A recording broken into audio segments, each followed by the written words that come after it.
Perfect.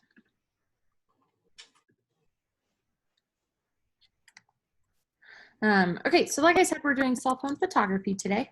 I want to start with the disclaimer that I am using an iPhone.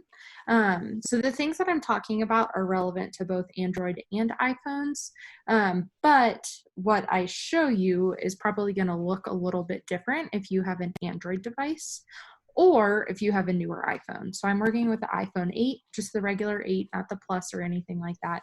And so things might look a little bit different on your screen, but we'll talk about how those things may impact. The other thing I want to bring up is that there are lots of different kinds of Android phones.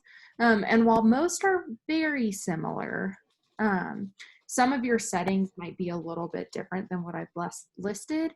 Everything should be called the same thing, just might not be located in the same place. The other thing is I am by no means an expert on this subject. If we go over something today and you have more pointers or anything like that, please share that and let me know. All right, let me close out of this here. Perfect. So we're going to start today with the more physical tips, if my presentation cooperates, with the more physical tips for taking pictures with your cell phone. So these are things that you can do with your hands and your body rather than settings you can change on your phone. So these are the things that you can do on any smartphone camera, regardless of whether or not, you know, it's the newest, it has the like third lens that the new iPhone has. You don't need any of that to use any of these tips. I always like to start with this quote that the best camera is the one that's always with you. Does not matter what kind of phone you have, you can take a good picture with it. All right, so we're going to talk about zooming with your feet. So using the built-in zoom function on your phone tends to make things look pixelated and blurry. So this picture on the left-hand side is the one that I zoomed in using the camera itself. So I pinch zoomed. This one on the right is the one where I actually moved and got closer to the subject. So this photo is this middle section right here. And you can see how much more detailed, the color's richer, everything like that. And since I didn't zoom in on the camera itself. If you're physically able to, it's best to actually walk closer to the subject rather than to zoom into it. I always say it's if you're able to. You hear those stories about people at the zoo who like fall into the gorilla cage. Don't need to zoom with your feet then. That would be a situation in which, yes, you should pinch zoom. But if you are able to walk closer, do that instead. And then remember that you can always crop your photo later on in an editing app. Cropping can still turn your picture a little pixelated, but generally the quality is going to be better than if you did the zoom. All right, and then we're going to take a pause and we're going to talk about a couple things that I don't have slides for. So one of those is cleaning the lens. So your phone spends a lot of time in your hands, against your face, in your pocket or your purse, and the camera lens itself is likely to be covered in dirt or dust or fingerprints. Let me stop my share so I can show you. So on my phone itself, I'm going to take the lens and I'm going to take my shirt and I'm literally just going to wipe it off. If you have one of those microfiber cleaning cloths, you can definitely use that. I usually just use what I have on hand, which tends to be my shirt or my shorts for whatever day. Your dirty lenses make your photos look dark or blurry, and it might even cause spots to appear on your photo. it's a good habit, just no matter what, when you get your phone out to take a picture, just wipe that lens off before you do it. I do want to say though, if you've been somewhere like the beach, maybe Great Sand Dunes, anywhere with dirt or dusty conditions, blow on the lens gently first, so that way you don't scratch it with any sand or dirt that might be stuck on the lens. And you'll be amazed at how much of a difference this makes in your photos. And then the next one that I don't have a slide for is using two hands. So if you find that most of your pictures turn out blurry or shaky or slightly out of focus, it could be tiny movements from your hands while you're actually taking the picture. Phone cameras have a pretty fast shutter speed, so it captures those photos pretty quickly, but they're also prone to blurring. So practice taking a picture with two hands. So literally hold it with two hands. If that's uncomfortable, you can always use one hand to form a tripod, so that way you're resting it against yourself and it makes it a little steadier. Most phones also let you take a picture with the volume buttons. So if I'm holding my phone and I have the camera open, instead of pushing on the front, pushing the capture button, I can use the volume up or down, it doesn't matter, and actually take a picture that way. So that's typically helpful for selfies, but if you're taking something and your hand's at an awkward angle, try using that volume button instead.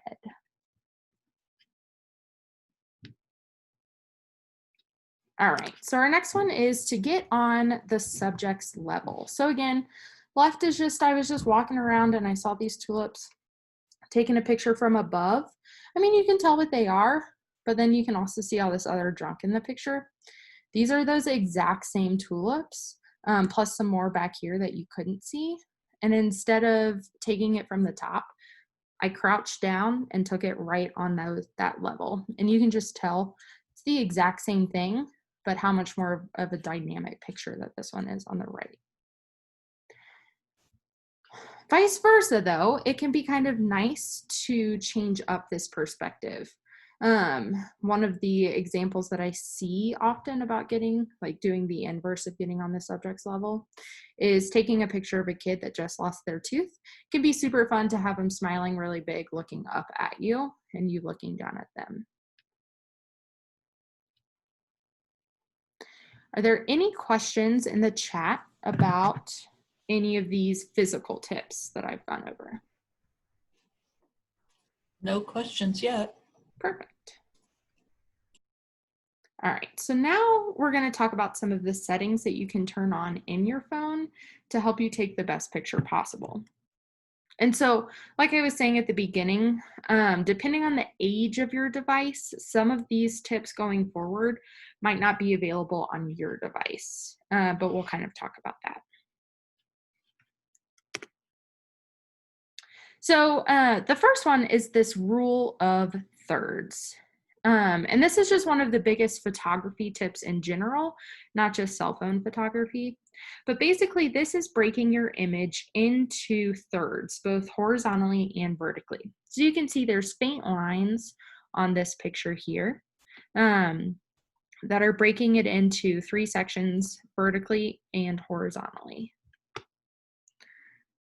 The 4 most important parts of this grid are where the lines intersect. You are, air quotes, supposed to put the subject of your image on the intersections of these lines and not directly in the center. And so that just kind of helps lead the eye to where you want it to be looking. So you can kind of see in this picture itself, this flower bud is not directly centered. It's pretty close to centered, but it's resting on this bottom line here. Generally, this is something you're already doing out of habit, but you can actually turn these lines on in your camera if you want. So I am going to flip. So this is my phone screen. Like I said, I have an iPhone 8. But to change it in your iPhone, you're going to open up the settings app. And then you're going to scroll down until you see camera.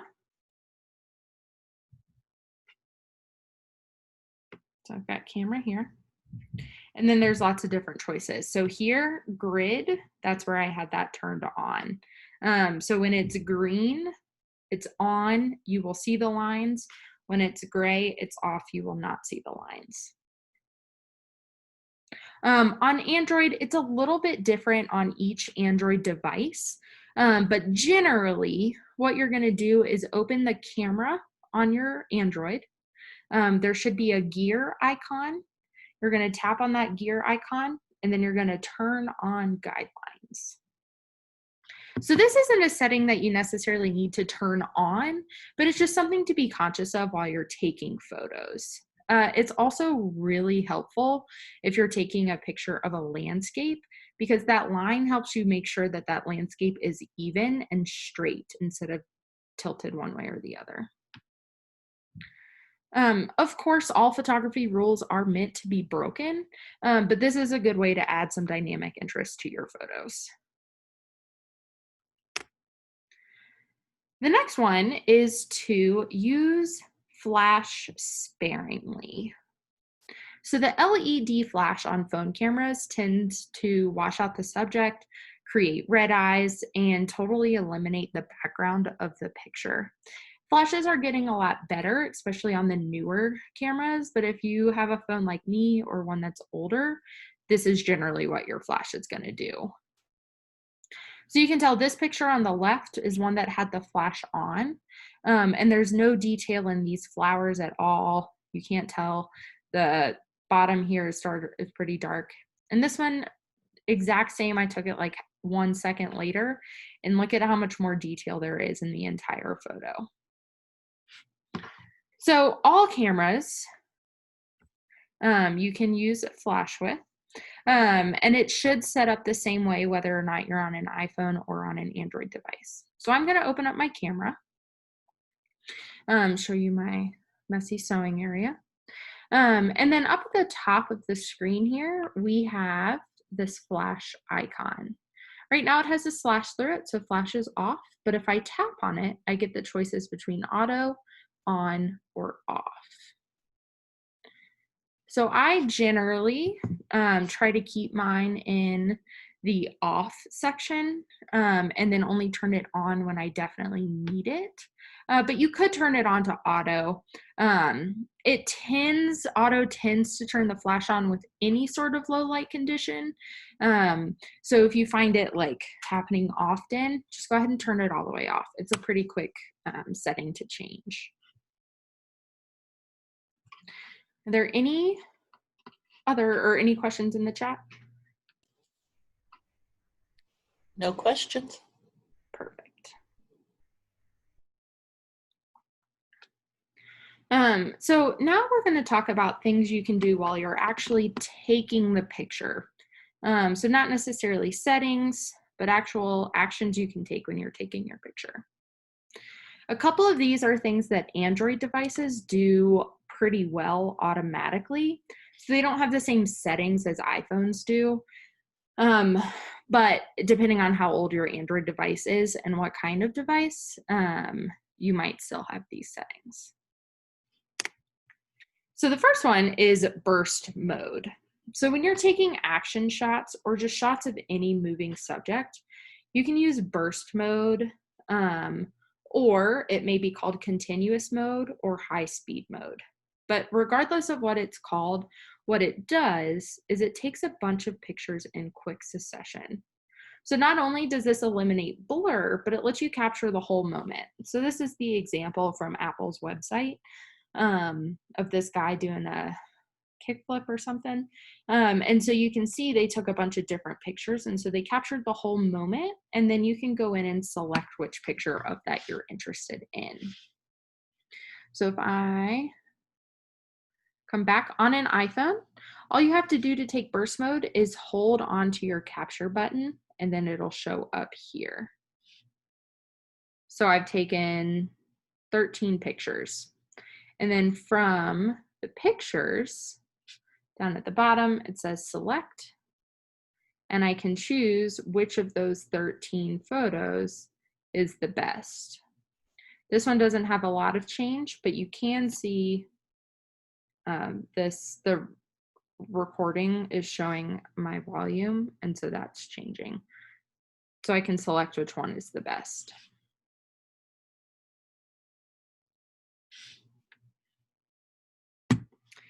When you do take a burst photo, it is best to select the ones that you like, because otherwise it's storing 20 pictures at a time, and that takes up memory pretty quickly.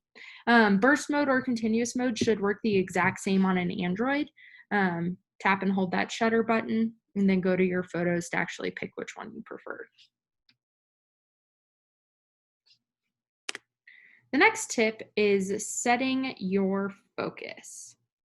So tapping on the screen of your phone lets you tell the camera to focus on that point, if it's possible.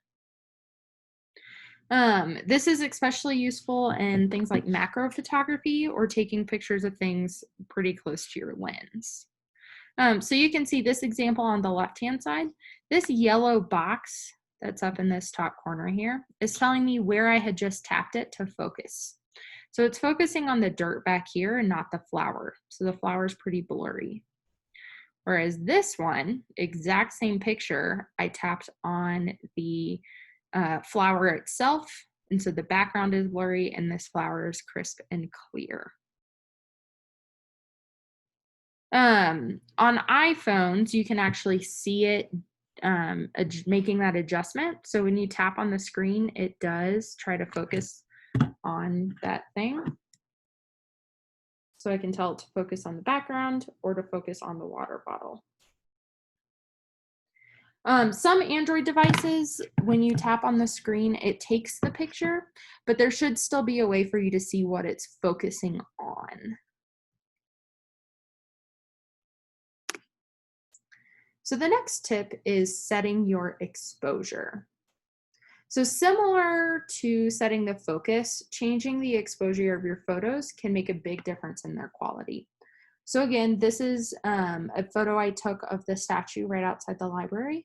And this one I didn't set the exposure at all, so it's totally washed out. You can't even see where the statue ends in this top corner here, and there's no detail in it.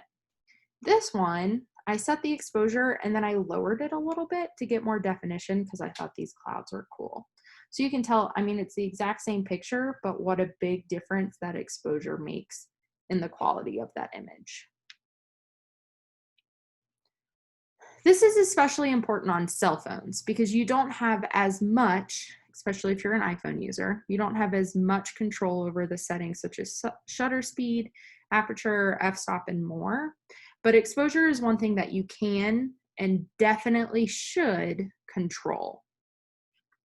So the same way we set the focus on an iPhone, we can set the exposure.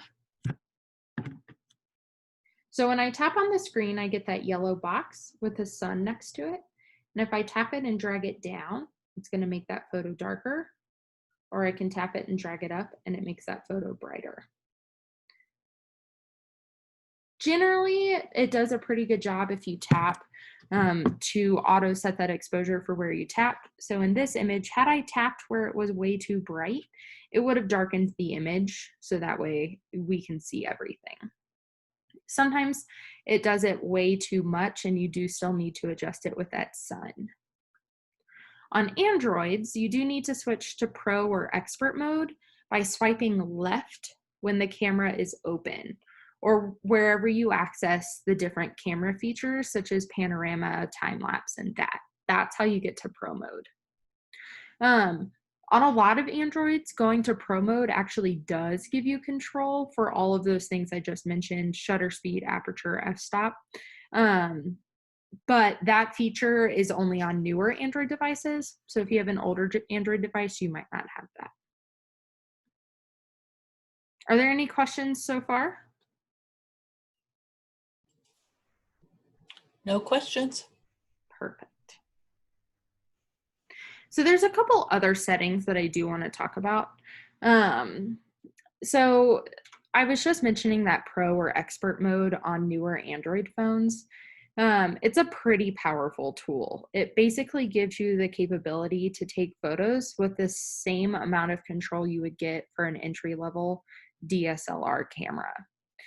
There's a couple of articles on websites like How to Geek and Android Central that can explain the Pro mode in way more detail than I can, since I don't have an Android phone, about how to use those settings and what they're able to do.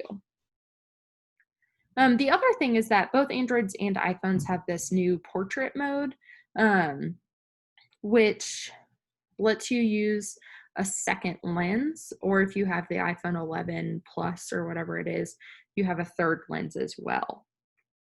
And what the portrait mode does is it's focusing on the subject closest to the camera, and it blurs the background slightly. So it's this same kind of effect where we set the focus, where this background is really blurry, but it does it in a lot more detail. And then you also have the ability to choose what kind of lighting you're working with, whether it's natural lighting or indoor lighting, studio lighting, that kind of stuff. So you can really control what your photos look like when you do portrait mode. I highly recommend portrait mode for pets. Makes a great pet photo. And then I always like to go over the different kinds of photos you can take. There again, I do have an iPhone, so just keep that in mind. But when you open up your camera, you have all of these along the top. Androids they're either on the top or it's a swipe to the left to get to them. So you have all kinds of different photo options that you can take. Time lapse takes a long amount of content, then it shortens it. So you can film 5 minutes and turn it into a 30-second clip. Great for sunsets, or if you're filming yourself doing something, that's good for that.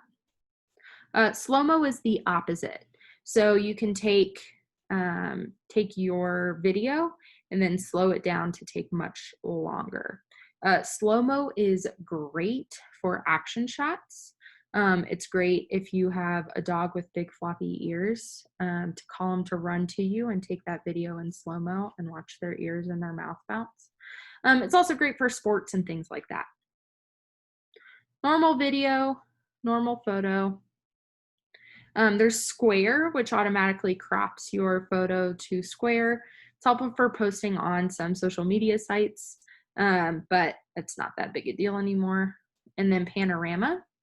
And one thing I like to point out with panorama is if you tap on the other side, so if I tap right here, it'll switch which direction my panorama is going.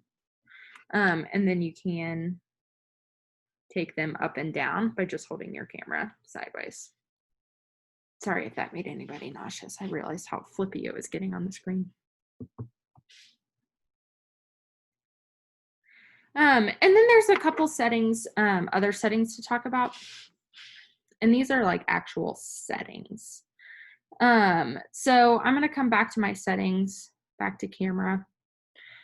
So I can choose down here this high dynamic range. So HDR, and it kind of gives you an explanation down here, but it combines 3 different exposures. So it takes 3 pictures pretty quickly, and then turns them into one detailed image.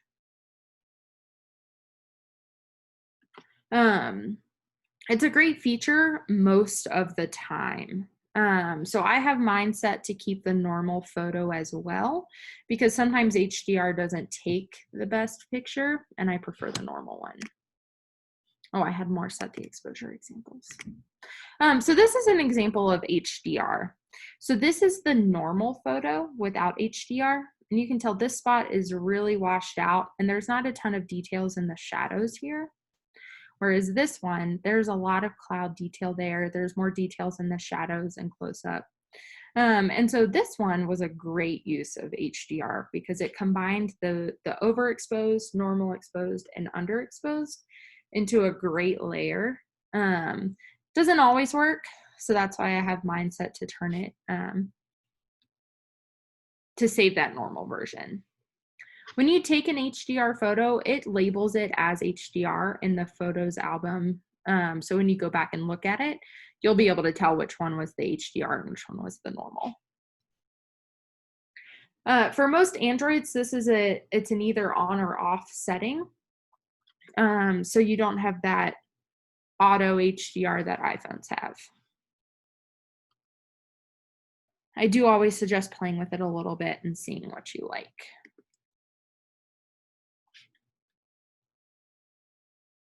All right, so I did want to go over a couple different photo editing apps. So this first one is called Pixlr. And I like Pixlr. It's a free app. And so it has a lot of capability. So here's the original picture on the left, and here's the edited photo on the right. And then this tells you what I did to the photo itself. So when you open Pixlr, let me pull up a picture here. So when you open Pixlr, you get to choose what photo you want. Because it's free, you are going to have to see ads at the top. I think you can pay to get rid of those if you really like Pixlr and you find those annoying. But then down along the bottom, you have all your different options. So this is the tool. So you tap on your toolbox down here. You can crop, rotate, adjustment. So if I need to adjust the temperature, make it warmer or cooler. And you do have to let go of the slider before it will show you the change. So you have all of these different options here to make those adjustments.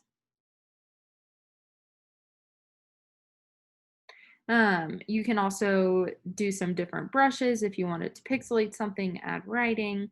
You can add a filter or an effect, add a different frame, or add text to it. Let's see, dog days of summer.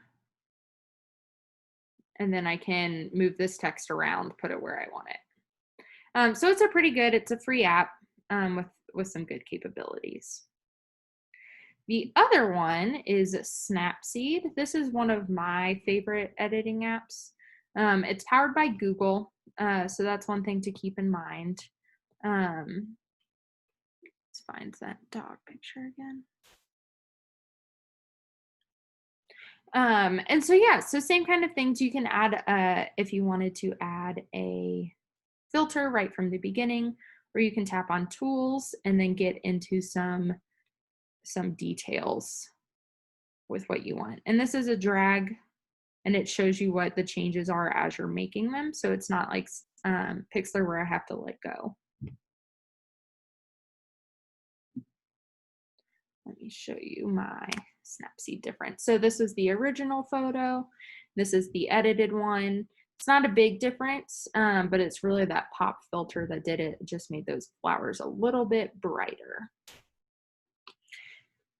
So some things to think about when you are editing. You can use that straighten function to a lot of times it's in the crop. See if I can find it.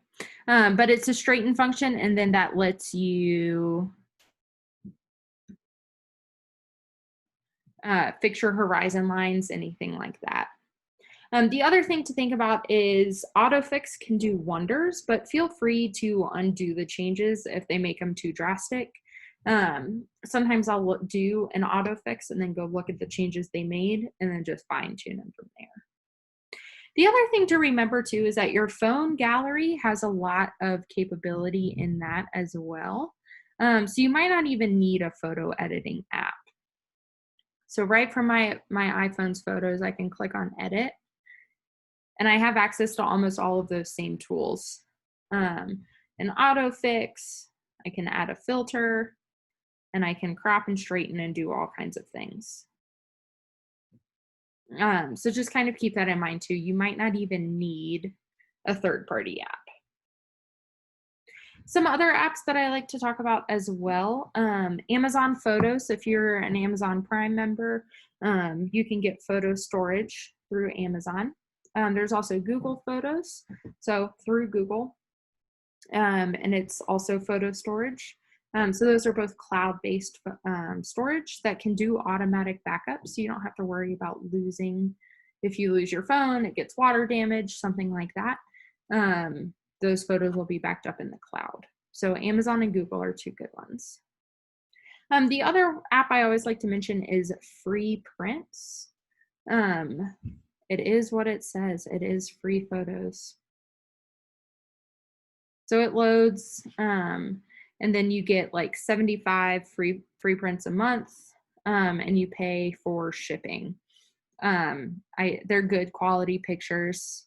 I get pictures, my phone pictures printed that way. And then there's a couple other apps. There's just some fun ones. So Hugie, it turns your phone into like a disposable film camera. So then you can see, adds the grain, adds the kind of crazy color you get with disposable camera, and the date to the bottom corner. So it's just a fun app. All right. That is all that I have. Are there any other questions? No questions. Perfect. So like I said, this is going to be recorded. So if you have friends or family members, you can definitely share this information with them. It typically goes live the Friday after. So not this Friday, but it's a holiday next Friday. So it'll probably be next Thursday that this one's available.